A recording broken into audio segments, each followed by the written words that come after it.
Is that sound okay? Okay.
Okay, we're on page 18, 19. We might finish chapter 10 by the end of the semester.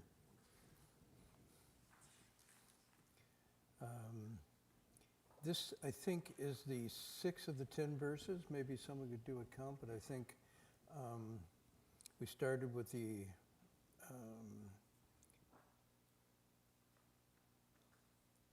mind and nature is still the same, why there are all these differences, and then we went through, and I think we're on number 6 right now, correct? Anybody keeping count?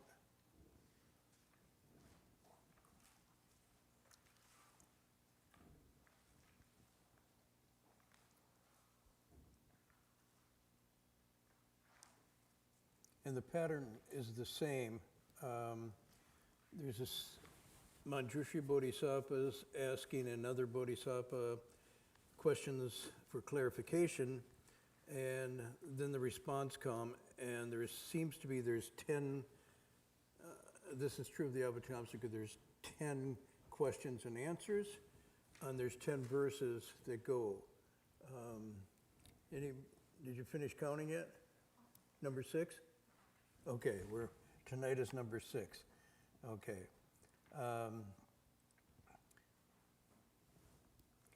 So we could start just doing a little of the Chinese together. It's a lot easier than it seems. Just look at the romanization. Don't bother, if you know the characters, then don't look at the romanization, you get confused. So either way, and it begins with our shi, wan shu shi li pu sa, wan qin shou pu sa yan, fo zi, fo jia shi, zhong sheng de jian, yun he bu ji, xi duan, yi che zhu fan nao fu, 二的处理，然其四云，受云、想云、行云、识云，欲界、世界、无世界，无明、贪爱、无有、四边. We'll stop there. So this starts with that Again, Manjushri Bodhisattva. You notice now he's asking a different Bodhisattva. So last time, I believe, was virtuous leader Bodhisattva, who was, vision leader Bodhisattva, and now he's asking diligence leader. It's interesting too, the names, of course, indicate qualities of cultivation, and sometimes you'll see in the text that these bodhisattvas got to be who they were or achieve their enlightenment or their awakening on the basis of cultivating certain qualities. So the one before was cultivating vision or insight or clarity. The one before that, I'm just scrolling back up, is called virtuous leader. So one who's leader means foremost or exemplary in virtue. Then one becomes exemplary in vision. That's the one we had. And now we're going to one that is exemplary or cultivated diligence. Sometimes this can be translated as vigor, depending on the character.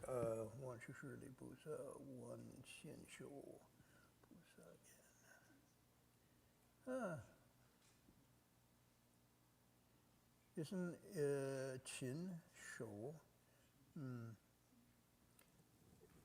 which becomes what's called one of the paramitas. So there's 6 behaviors, mindsets, attitudes, and kind of embodiments that you take on to go from kind of an ordinary person to an awakened one. So it's not just something happens to you or it falls out of the blue. These are actually cultivated states, and they use this term cultivation in the same way. It's an agricultural metaphor, but the same way you, any of you grew up on a farm like I did, or have gardens. I'm not talking about a pot garden. I'm talking about vegetable garden and all that.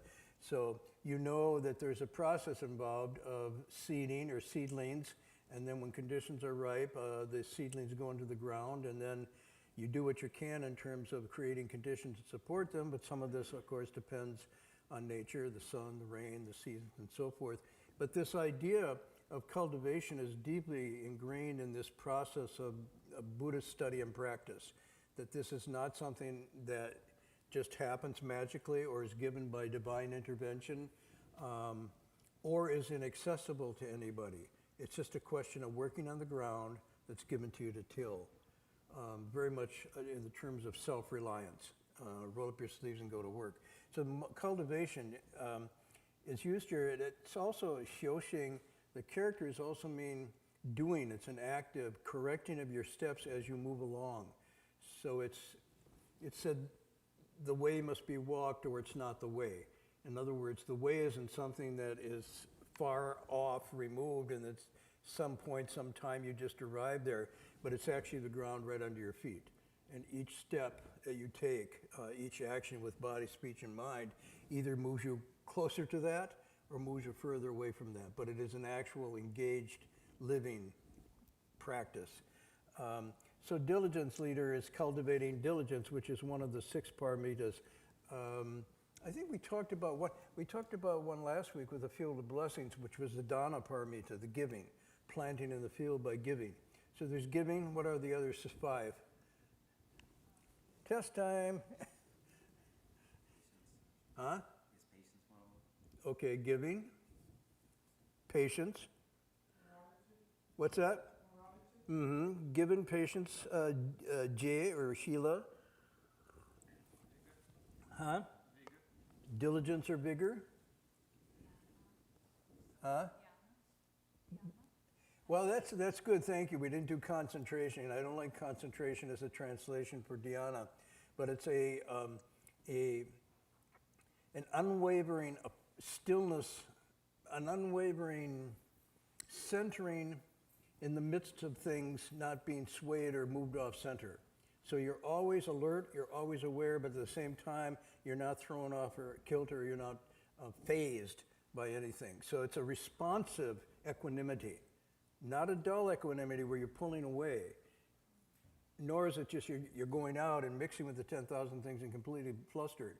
But it's sort of like, I guess you could say, sort of like the eye of a hurricane. I'm not sure if that works, but the eye of a hurricane is in the middle of all that movement, and yet it holds steady, but it's not like it's dead. It's actually, so if you, not a bad image if you think, of your life that you're in the eye of a hurricane.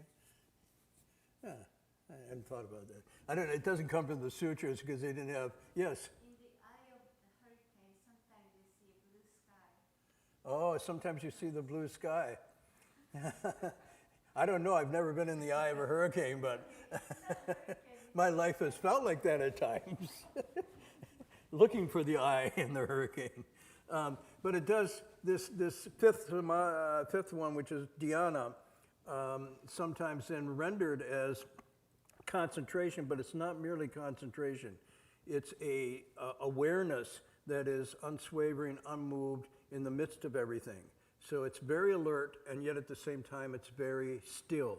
And that's why they call it stillness within movement, movement within stillness as a blend. And one of the marks of this dhyana concentration is that you are always responding appropriately to everything that occurs. Sometimes they say it's like the mirror. The mirror is blank until something appears. When something appears, it reflects it perfectly. It doesn't project, it doesn't prism it, it doesn't filter it or distort it, and then when that's gone, the mirror is empty again. So it's this kind of mirror, and that's what's called mirror-like wisdom, and it's also called when consciousness, mere consciousness, settles and gets this equanimity and clarity. At the highest level, this becomes what's called the great perfect mere wisdom, when the eighth consciousness turns into this wisdom. But the thing about this wisdom, and all these wisdoms described, is they're very active, they're very alert, they're not pulled away, they're not sort of sitting in remove, but they're actually totally engaged all the time. How could it be otherwise? Because if you pose an otherwise, then you're back into duality, and that's not what this teaching is. So, for better or for worse, you got to get it right in the middle of things. You can't just get it by running away and zoning out. So, and what's the sixth one? Huh? Prajna, which is the wisdom that we're talking about. So there's a sixth. Diligence is this one that he called, and it's interesting because this whole 10 verses here are really about diligence. So you'll see this coming up. And so it says, at that time, Manjushri asked, disciple of the Buddha, given that the Buddha's teaching is one teaching, why is it that when beings see and hear it, they do not sever all the bonds of afflictions and free themselves? Why is it that although there is no distinction in their form skandhas, feeling skandha, cognition, formation, and consciousness skandhas, and throughout the three realms, the desire, form, and formless realms, in other words, the whole being and existence throughout realms of existence, in all of that, nor in their ignorance, greed, passions, yet some derive benefit from the Buddha's teaching while others do not. So given the sameness of beings with all this, why is it that when the teachings come, some are able to receive it, not only receive it, but almost like, as Confucius says, a smart student, I live up one corner, and the smart student picks up the other three. That kind of, and then there's a teacher that picks up three, and the student's going, well, then you pick up the fourth. So he's saying, why is there a difference between those who get it at the hint and those that can't get it with the hammer over their head? What's going on here?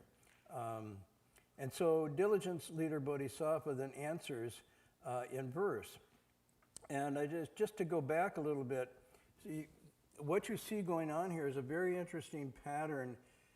The clarification that the Bodhisattva Manjushri is asking for, the clarification has to do with the seemingly uniformity of matter and energy, or the five skandhas, another way the Buddha talks about the mind-body that makes up a person, however you frame it, why there seems to be so much fundamental sameness, and in the teachings, and so forth. And yet, when you get to the actual activity here, it's all over the map.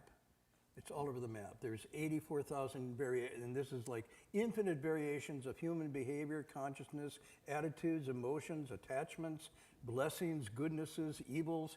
It's not like uniform, even though they're basically people are people. And it's the same way of saying the Buddha's awakened to one teaching. Actually, they don't even put it into words. The awakening is so universally understood, they just say, thus it is. However, when they actually begin their teaching careers, they're saying and teaching innumerable different things. So why, again, this comes up. So the first one was, if the mind and the nature of people are basically the same, yet all their different rebirths, their paths of suffering, joys, and sorrow, they don't match up. They're really, really varied and different. And basically, and then I'm going back to the first one, just kind of summarize. It says the eyes, ears, nose, tongue, and the body, and the thinking mind, the sensory organs all are empty without a nature, but the false mind imagines this. So what the answer to this is yes, everybody potentially is the same. All beings have this potential for full awakening, this Buddha nature. However, they get lost, they get confused. They imagine things to be that aren't, and they imagine things that aren't to be. And so they get really caught up in this, what's called woming without light, or in Sanskrit, avidya, not seeing things clearly.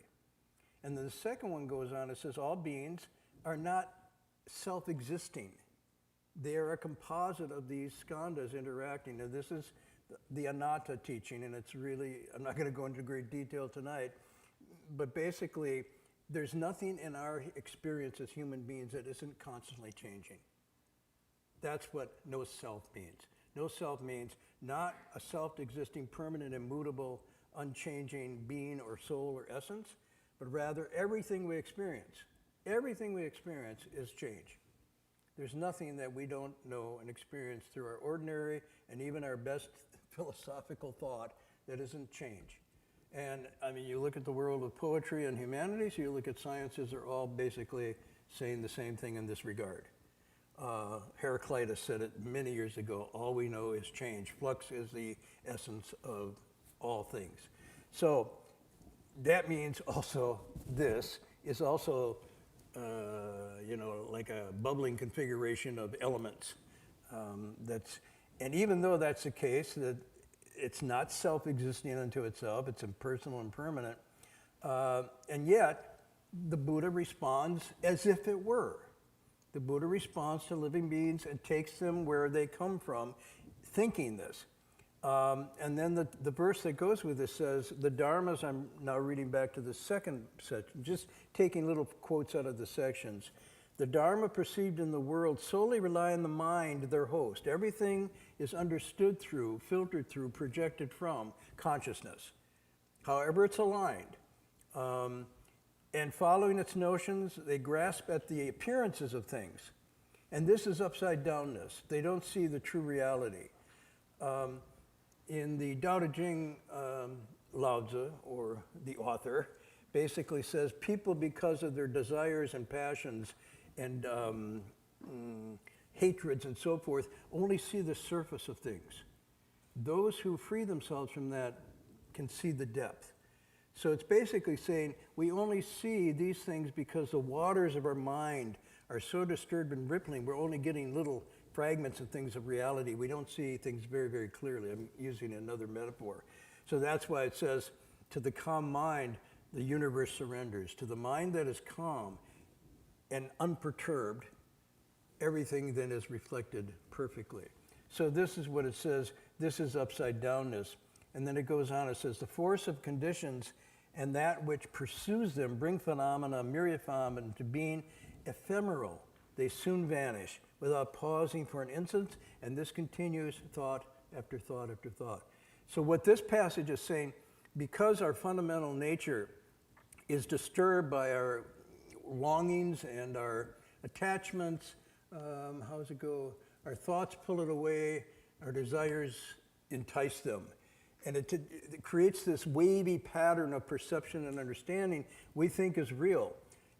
And then it says this continuous thought after thought without pausing for a moment, and this we take to be real. even though in our better moments we know it's not.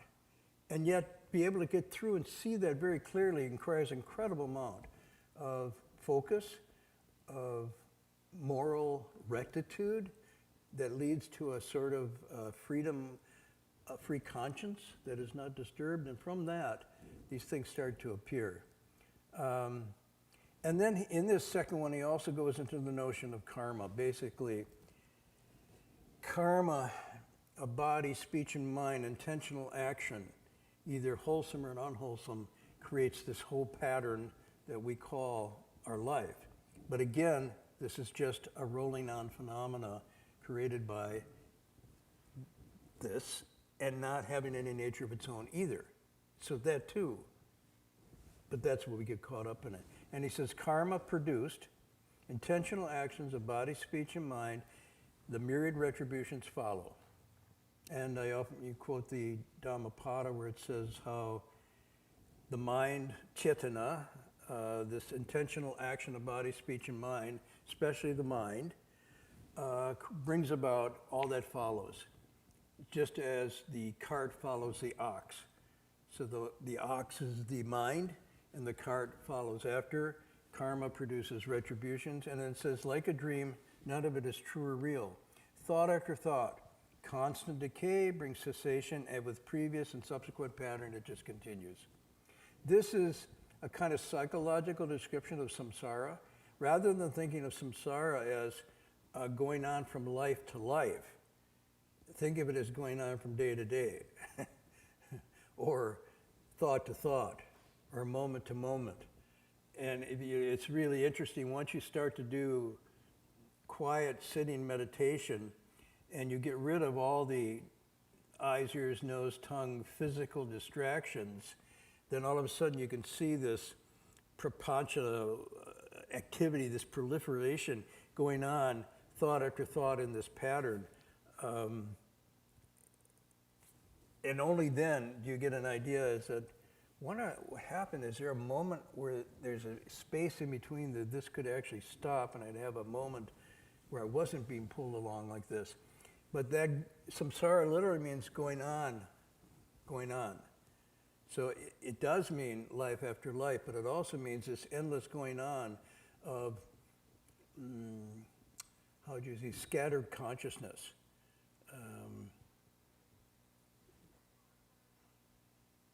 Surfing. Yeah, as we hold the device and surf, channel surf, or do this on our screen, this constant activity, this is what consciousness is doing all the time. And it's when you're not meditating, it's like, and all of a sudden you start meditating, and all of a sudden you see boom, boom, boom, boom, boom, boom, boom, because there's nothing else, no eyes, ears, nose, tongue, body, or mind, physical things going on to pull you away, and all of a sudden you see that really up close. And that is, for some people, startling. And they think they're meditating wrong because they think, oh, when I do this, everything should be really quiet. All it's doing is actually exposing what's going on all the time with crystal clarity, because it's not scattering out the eyes, ears, nose, and tongue now. Now you can see what the sutra calls the king. You can see the king on his throne. I like to think of the king as the Wizard of Oz. Everybody here seen the Wizard of Oz? You haven't seen the Wizard of Oz? Wizard of Oz? Okay. Anybody not see the Wizard of Oz? I'm not highly recommending. I just want to know if I give this illusion, it'll make sense. Okay, well, anyhow, they're off to see the wizard, the Tin Man, the lion, Dorothy, and who's the third one? Scarecrow, right? And this Wizard of Oz is held up to be the magnificent being behind all the phenomena that they can go to for all their answers and questions. And they finally find the wizard. They pull back the curtain, and there's this little munchkin in there with a bunch of dials and controls, basically AI assisted, doing all this stuff. But in fact, it's no powerful being at all. It's just like a shell game, a scam.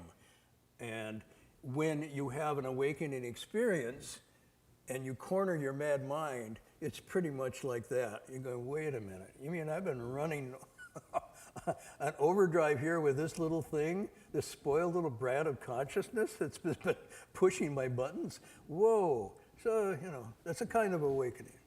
The third one goes in basically saying, since all beings are basically the same elements, and we could look at this through the five skandhas, but do a little homework if you want to. Go back and use one of, you can use the Buswell Lopez Dictionary of Buddhism. That's a good one. Kogen Mizuno has a Dictionary of Buddhist Philosophy and Terms. That's a good one. And I think there's also the online Buddhist Dictionary. What's that one called? In any event, do a little homework. Look up the five skandhas. It's kind of interesting, but basically the five skandhas are a Buddhist view of what we call the mind-body nexus. In other words, one is the form, the actual physical form. That's number one. And then there's four related to the mind. Our feelings, our perceptions, our deep attachments, unconscious sort of attachments and patterns, and finally consciousness itself. So mind and body. If you look at the same stuff from maybe a more basic chemical, it's been a long time. I don't think they teach chemistry anymore. Now I noticed somebody got a Nobel for chemistry. Right, but when I was talking to colleagues and friends, they're dropping it from most university curriculums. They switched over to biochemistry, but pretty much chemistry departments are underfunded and pretty much gone. So I don't care. I mean, it's okay. Chemistry actually started, I'm digressing. Western chemistry started with alchemy. So alchemy was the root of Western chemistry. And what was the goal of alchemy? Gold. Well, yes, but to create gold, but also to find elixirs of immortality. So gold was thought to be, I mean, this is Newton and these guys are into this. Don't think, they were just abstract scientists. No, they were actually interested in mortality and how to overcome it. Indirectly, they made these great discoveries, but that wasn't necessarily their intention. So anyhow, I don't want to go back, but alchemy is associated with magicians and so on and so forth. The emperors of old really liked this stuff because they wanted to live forever. And so they paid a lot of service and rewards to alchemists who would come up with cinnabar in the Chinese sense, which was basically, what is that? It's made of mercury. Yeah. So some of you are laughing. Not only did it bring about immortality, it brought about the opposite, mercury poisoning. Which is preceded by a kind of madness, and that pretty much encapsulates emperors. Love of life, madness, and then death. In any event, that's not over. That's not over. You saw a little clip where 2 weeks ago, 3 weeks ago, I think you noticed that Putin was walking with Xi and someone else, and they were all talking about how great it would be to find immortality. They were basically talking about how they could get immortality. And I just read a report on investments that there's a concern that a lot of money, instead of going into medical research to cure various diseases or illnesses and cancers and so forth, is being channeled into searches for chemical, physical, genetic immortality. And a lot of this is coming out of Silicon Valley. You can read about it. This is not made up. So some of the most wealthy people in the world with huge amounts of money are investing them in and tipping the scale of research, because especially now that research money is being pulled back, the only research money going to be available is from, I'm not going to give their names, I'd have to be bleeped up, but you know what I'm talking about. They're putting their money into paying these biologists and biochemists and geneticists to come up with these immortality elixirs. Anyhow, why I got into this? Oh, the reason I got into it's the same stuff. So essentially, if you look at the distribution of matter and energy throughout the universe, you can just pick the basic same elements, and I think it's along the carbon line, isn't the hydrocarbon chain that basically makes up all living things. So being composed, here it says of the four elements, yet there's no real self there, then why do some undergo suffering? Why do some go bliss? And then the fourth one, there's only one Dharma. In the Avatamsaka, it says all Buddhas awaken to the truth of no self. This is one way of putting it. And yet there are 84,000 different teachings. Why is that? And then the text goes on to say, because there's 84,000 different afflictions of living beings. But it says, as a huge thunderclouds universally shed rain over the earth, without discrimination on their part, so too is all Buddha Dharmas, meaning that the rain universally falls, but doesn't discriminate, and it's picked up according to capacities. Small little plants pick up a little bit, and they can't take any more. Little birds can take it, but an elephant will take more, and so forth. And this is just described the nature of the Buddhist teaching. It's like water. It's also close to something in a line from Shakespeare. I'm trying to think. Maybe it's The Merchant of Venice. Those of you who know Shakespeare better than I, but it begins with, the quality of mercy is not strained. It droppeth as a gentle rain on those below. It blesses those who give and those who take and so forth. But quality of mercy, charity, kindness is not strained. It just falls like the rain universally. This is true mercy or charity as opposed to transactional. In any event, describing basically the same principle, the Buddha just puts it out there, and then whatever the capacity is to absorb, it's picked up. But it's not stingied out or sold or bought or negotiated. And then we did Field of Blessings. So tonight, they're very important. A slight shift, because previously we were getting a sort of a reciprocal, here's what I want to use the word reciprocal, where the Buddha and the teachings and living beings are in a reciprocal relationship. Without living beings, there isn't really any Buddhas and Bodhisattvas. So this is without living beings, there's no Dharma. You saw this back and forth. So there's a reciprocity here. And the reciprocities are related to each other in such a way that they complete each other. So you'll see this later when we get to chapter 40 of the Avatamsaka. It's really wonderful.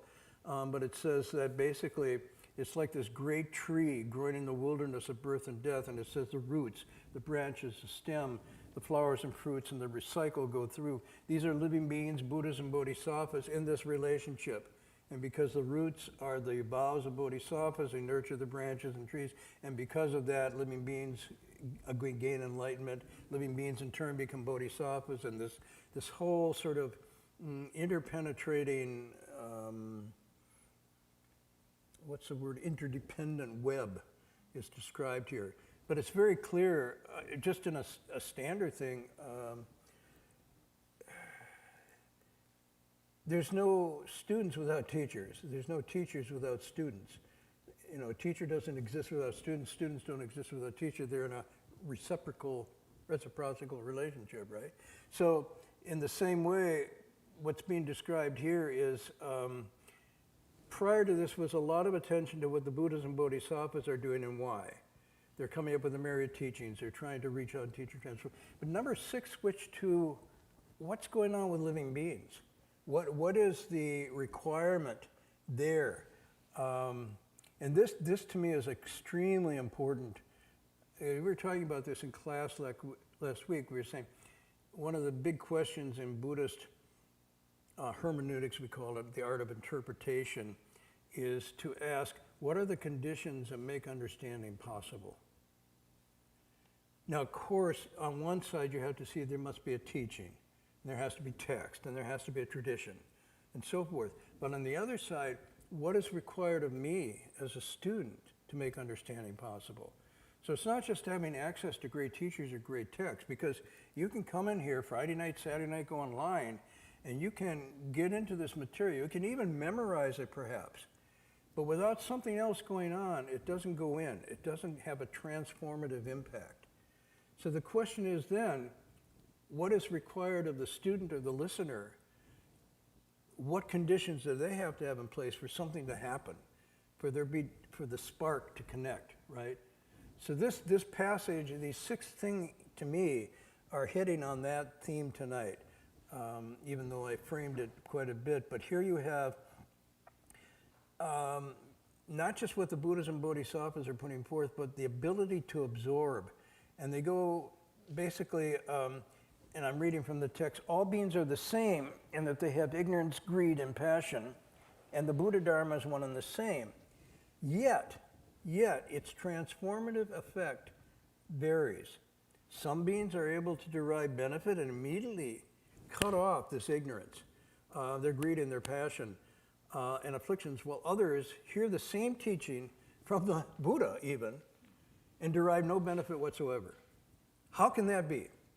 So this is not a question, it seems to me, so much of delivery, but of reception. So again, sometimes it's presented as, with precepts, with Shila, you create a space, an open space, clarity of conscience, untroubled heart and mind, that allows for a kind of settling of emotions and feelings and thoughts. And from that settling, all of a sudden there's a receptivity that wasn't there before. But if the mind and spirit are disturbed, to use a metaphor, the moon's reflection cannot be seen on the water. It's only when the water sort of settles that this can happen. So this is one way of looking at it. And then it goes in, here's the actual quote, given that the Buddha's teaching is one teaching, why is it that when beings see and hear it, they do not sever the bonds of affliction and free themselves? Why is it that some gain liberation while others have trouble getting free? And what's the answer? Okay, wake up, test time. This is kind of an interesting, it doesn't have to be, how do you put it? It doesn't have to be one answer. It could be many things. It could be your own personal reflection, or it could be a sort of philosophical reflection. What is it that makes a difference? Why do some pick it up and some don't? For example, here we go. We have Great Master Hui Neng, the 6th patriarch. No study or learning, he's illiterate. And he gathers firewood to make a living and supporting his mother. And he's in the marketplace and he hears someone reading a line or a passage from the Vajra Sutra. And it's Ying Wu So Ju Shang Er Chi Xin. Let the mind be unattached, clinging to nothing. Drops his firewood and says, whoa, has an awakening. That was like, okay, how many people in the marketplace at the time heard the same thing and just, how much you want for that? I'll trade you. It didn't, like it went in one ear and out the other. Why, at his point, does this cause him to have this awakening? And I read it, I heard it for the first time. I did not have an awakening. In fact, I actually put that sutra down. I didn't like it because it said there was no self. Oh, what were the conditions that limited my understanding? So there's one example of, one line, there's an awakening. Another example of the opposite. You have a great assembly in the lotus flower, Dharma Lotus Flower Sutra, and the Buddha says it's time to give an important teaching. And 5,000 walk out and don't even want to hear it. Now there's another example from the texts themselves of accessibility, previous cultivation. All of them are either arhats or close to being arhats. And yet when the Buddha says, I have another teaching to give you that takes it up another level, they don't want to hear it. And the text says it's because they were arrogant. But the word they use for that is unwillingness to learn. They were unwilling to learn.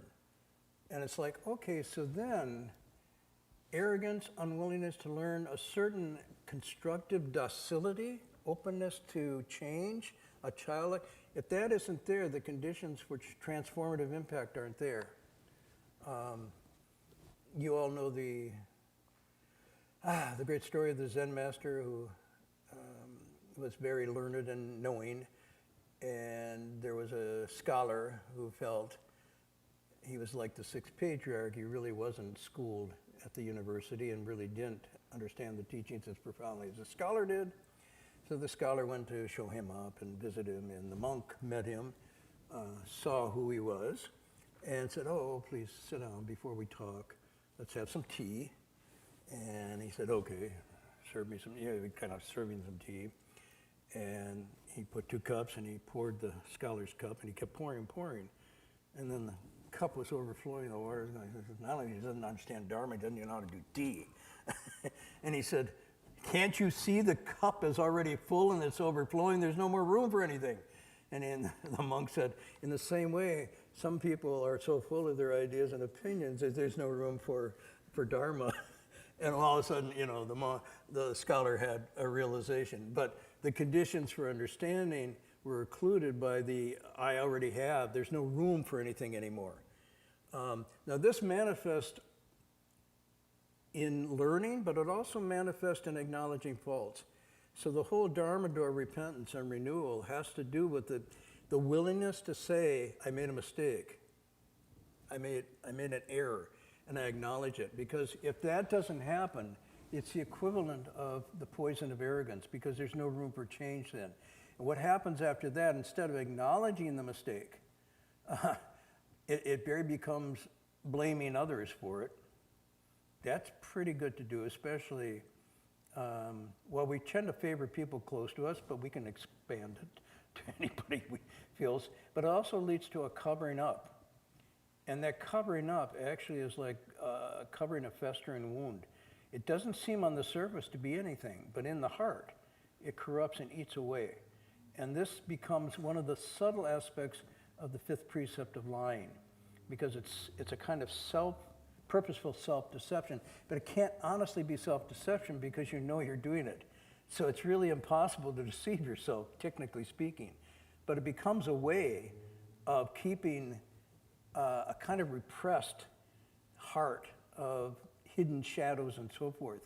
And I must say, at least at the beginning, for many of us, our entry into the Dharma had to do with just basic things like recognizing our human flaws and faults, which wasn't what we did naturally. So that's where the teacher came in, kind of doing that. And then, more importantly, acknowledging them and repenting of them, actually just saying, "I'm sorry, I really," and getting that up made all the difference. There was a condition for then learning, a condition for impact. But without that, the cup already full, or the covering over the line, or the facade that came with that, even though one thought we were fooling somebody else, you're actually fooling yourself. So this gets into, we'll go into this more, I guess, next week, but think about this maybe for next week. What are the conditions, not only to make, but obstruct understanding? One was mentioned was arrogance. But it could be also a lack of confidence. And that goes to the 3 levels: confidence in the teacher, the teachings, but most importantly, confidence in oneself. Because if you sell yourself short and don't believe you have the capacity, then you won't really sincerely take it up. And you'll quickly drop it if you don't have quick results. So that's why I think the diligence thing comes in here, because it's saying, yeah, you can have faith in yourself, but then to make that faith turn into fruit, you have to be diligent.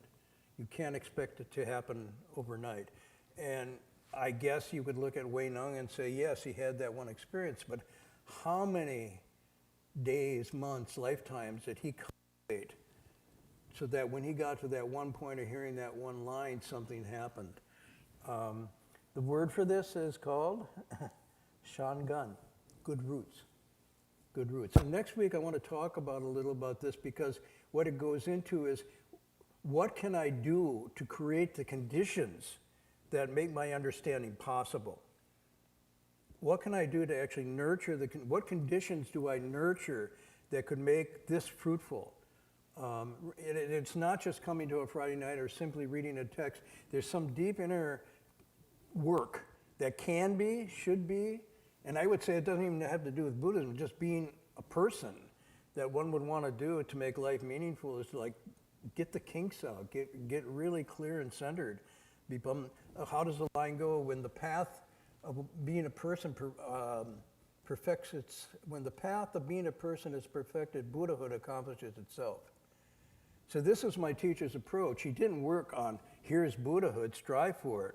He said, here's what's under your feet obstructing you, work on that. And so, and at the same time, start planting good roots of wholesome goodness. And I can talk about that more next week. So, no funny stories for tonight. I'm just trying to convey something I think is coming across as really important in this text. Yeah, and there's the last 4 sections, I looked ahead and I thought, oh, there's some of my favorite quotes are coming from the last 4 sections after this. So, okay, I'll do finish with one. When we came to the early days of Gold Mountain, first of all, it was very interesting because almost always the master would say when we came in, oh, you're back. Good to see you again. And it's like, I've never been here before. What are you talking about? And what he was talking about was over long periods of time, even lifetimes, we draw near, and then for some reason we bounce off and run away. And then we draw near, and for some reason, so this has to do with why when they hear it, don't they automatically? And I've seen this many times, and then people are going, and I can't take it, I have to leave, and I said, it's okay. Where are you going to go exactly? Where are you going to go that you're outside your own mind in the Dharma realm? Well, good luck, because you're always in that space. So we continue. And I even get emails from students, with students at one time. I got one last week. I drew near, I started, I was listening, I was coming to class, I was meditating, and all of a sudden, I couldn't, too many afflictions arose. It was like I was really confused and whatnot, and the teaching started to rub me the wrong way, and now it's 5 years later, and I want to come back. I realized I was really upside down then, and now I'm getting a little, and I want to, and sort of like, okay, that's cool. So this seems to be happening, could be week to week, could be lifetime to lifetime, or it could be happening thought to thought. Could be happening. I mentioned at the last retreat, when a retreat comes up, a chance to do a 7-day Amitabha, Achan, Buddhahood Farm, there's something inside that says, yes, I'm going to do it. This is the Bodhi resolve. And then there's the Bodhi resistance. No, I'm not going to change. It's sort of replicating the 5,000 that walked out. But instead of walking out or staying in, we have one foot in the boat going upstream and another foot in the boat going downstream, and eventually it rips one way or the other, so you have to pull one foot in. But the stream is circular, so it doesn't matter. You just keep coming back. Wait a minute, wasn't I here 2,000 lives ago or something? Any event, there is a story I can tell you. This is from the Platform Sutra because I really like it, of somebody who comes, doesn't have the conditions for understanding, actually has a bad mind, and leaves, but then comes back later. So you remember this story? This is the Bhikshu Jircha. Jircha he was a martial artist. His nickname was Flying Cat Jong. And someone hired him to come and kill the 6th patriarch. So they basically, now that doesn't happen anymore, it just happened way back in the time. No, so basically he was hired assassin, right? And because of the jealousy and so forth. But the master, Hui Neng, had the ability to know the thoughts of others. Now you can think, whoa, that's really special. But come on, how many times have you actually just sort of looked at somebody and you kind of know what's going on without, you read a body language or something, you pick it up. That little awkward, unpolished sensitivity, when unimpeded by anything else, becomes the ability to know others' thoughts. It's not magical. It's just a capacity we have that we don't use fully because we're so filtered with I want, I don't want, I want you live up to this, and I want you to, I want you in my sort of ego movie and blah, blah, blah. And so we don't really see people as they are. But if we had no projections, and all we had was proper reception, then we would be able to pick up much more clearly. Anyhow, the master had this ability to know the thoughts of others, and in advance, he put 10 ounces of gold on the chair, and when the assassin slipped into the room to kill him, the master stretched out his neck to the sword, and I don't know how you explain this. He slashed with the blade 3 times but couldn't injure him. Now, you can imagine this as he was really skillful with Tai Chi and he missed him, or he wasn't able to deliver the blow. He stopped short of just something happened there. And then the master said, this is his line, "A straight sword will not be bent. A crooked sword cannot cut straight. I merely owe you gold, not my life." And that caused him, and he fell to the ground and said in shock, and at quite a while he came to his senses and begged forgiveness, repenting of his error. Then he said, "I want to leave home and become a monk." And the master said, "Okay, take the gold, but you're not ready yet. You don't have the conditions ready yet. Moreover, when thy disciples find out what you just tried tonight, you are not going to be a welcome guest here. They're going to really get on you." And so he left and he vanished. Later he became a monk and he took full ordination and vigorously, it said, vigorously, diligently trained. Now that's interesting to say, what did he do? It doesn't mean he trained himself in the martial arts. What does it mean to vigorously train yourself? This is a very interesting, it doesn't have to do with male, female, strong, weak, intelligent, non-intelligent. Something else is going on, a deep, moral,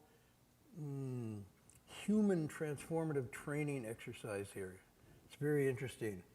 And then he remembered one day what the master had said, and then he made his way back.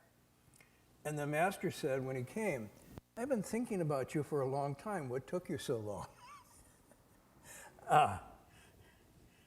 Anyhow, I won't go into the rest of the story. I'll just kind of put that out as a teaser. But he comes back, and now the conditions are totally ripe for his understanding. And they begin this wonderful exchange. And it turns out that this martial artist is incredibly philosophical. And so the question he poses to him, very interesting question, is basically permanence and impermanence. And it basically he's saying, if there's no self and nothing that belongs to self, who gets nirvana? And if there's no self and nothing belongs to self, who undergoes karmic retribution?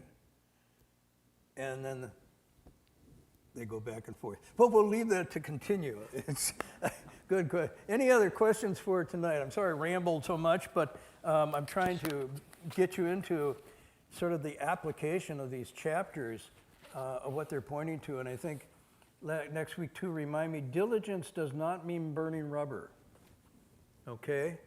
People think, oh, vigor and diligence is I'm going to stay up night after night, not get any sleep. I'm going to pin my eyelids open and stare at the wall until I get awakened, or I'm only going to eat, 1 meal a week instead of 1 meal a day, or so on and so forth. All these sort of things, basically Navy SEAL approach to awakening. This is not what vigor is.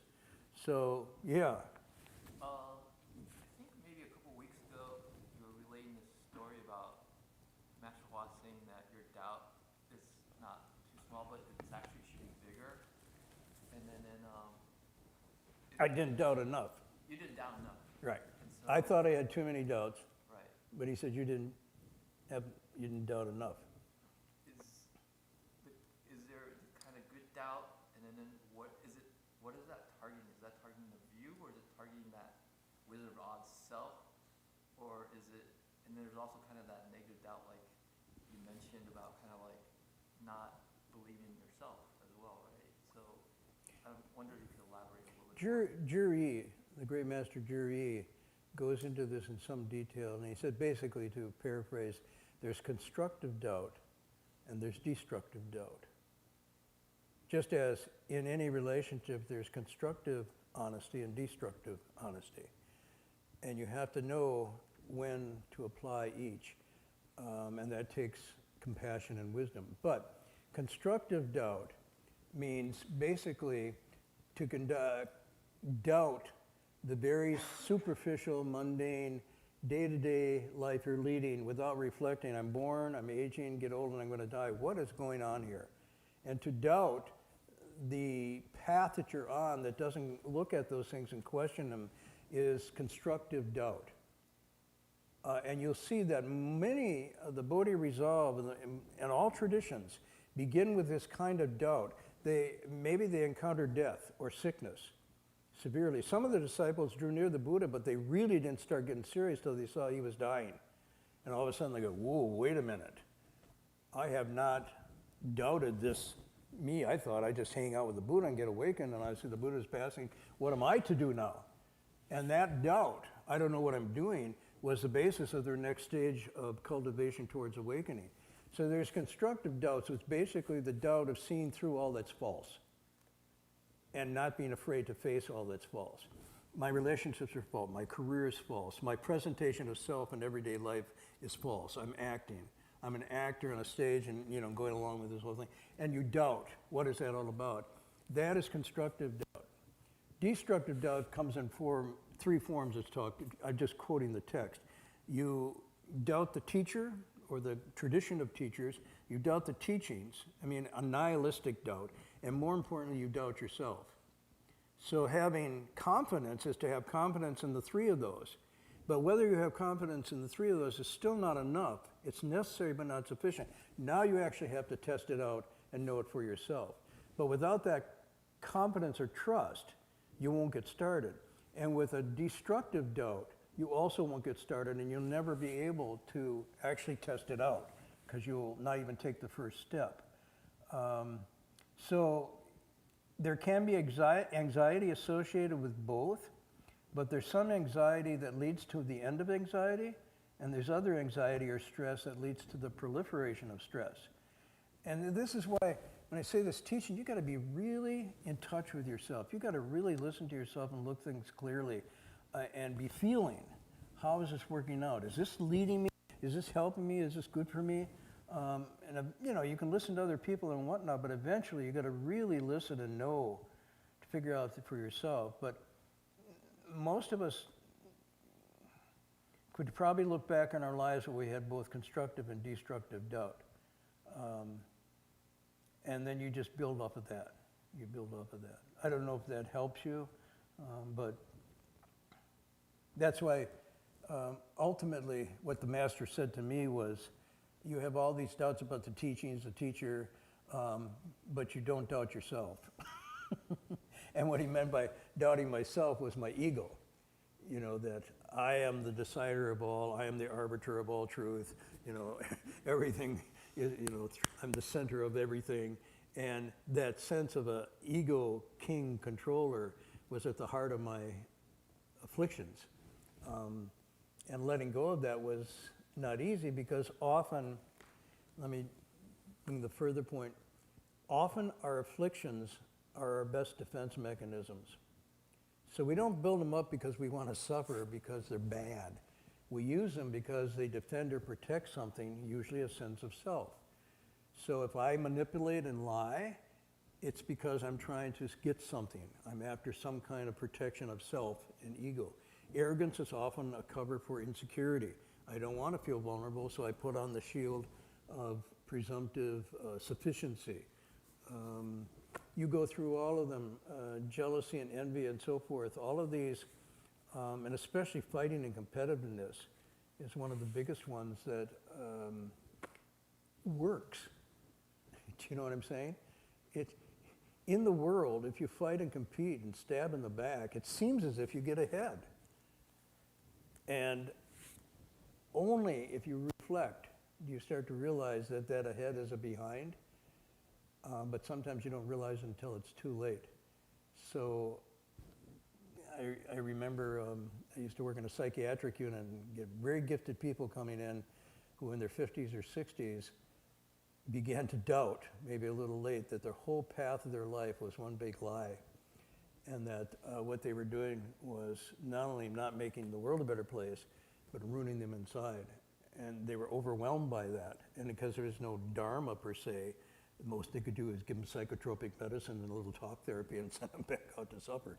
So, or they turned into forms of abuse, forms of self-medication, drugs or alcohol to cover that over. So it seems as if for a while you're getting ahead. But after a while you start to realize in a deep way of the heart, you're actually getting sicker and sicker. So doubting that is actually very healthy, reading those symptoms. Okay, that's maybe more than I should have said, but anyhow, it's a good question. Anything else? Okay, any announcements? No, huh? I think the monks are going to Australia Monday or so. Anybody know?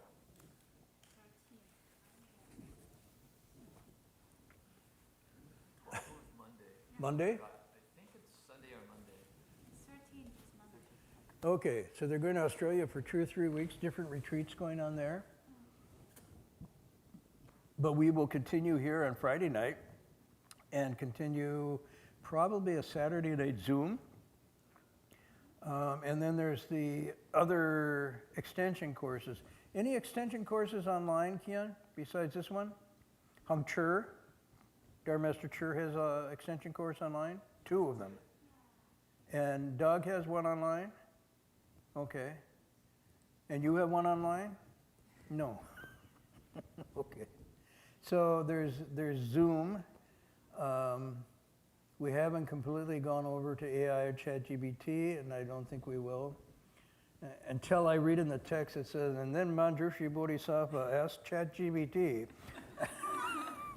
And ChatGPT responded with AI. Then I might convert. Other than that, I'm a Luddite, so let's do the transference in English.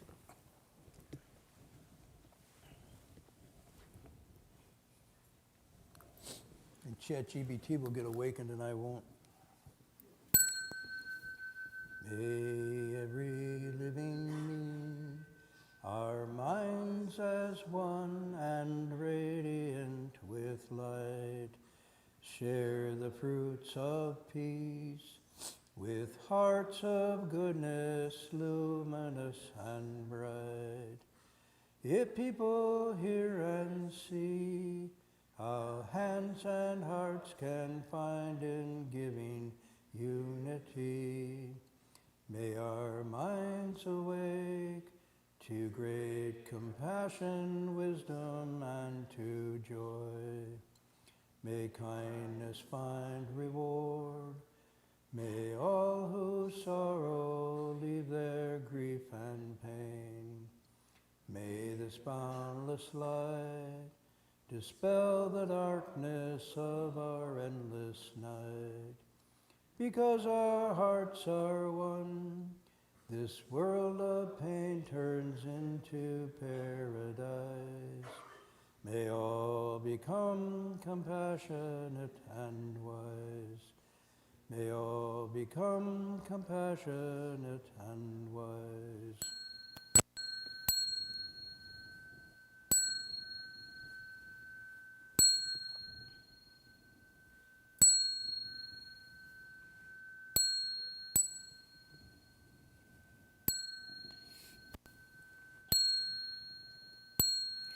Bow in respect to the triple jewel.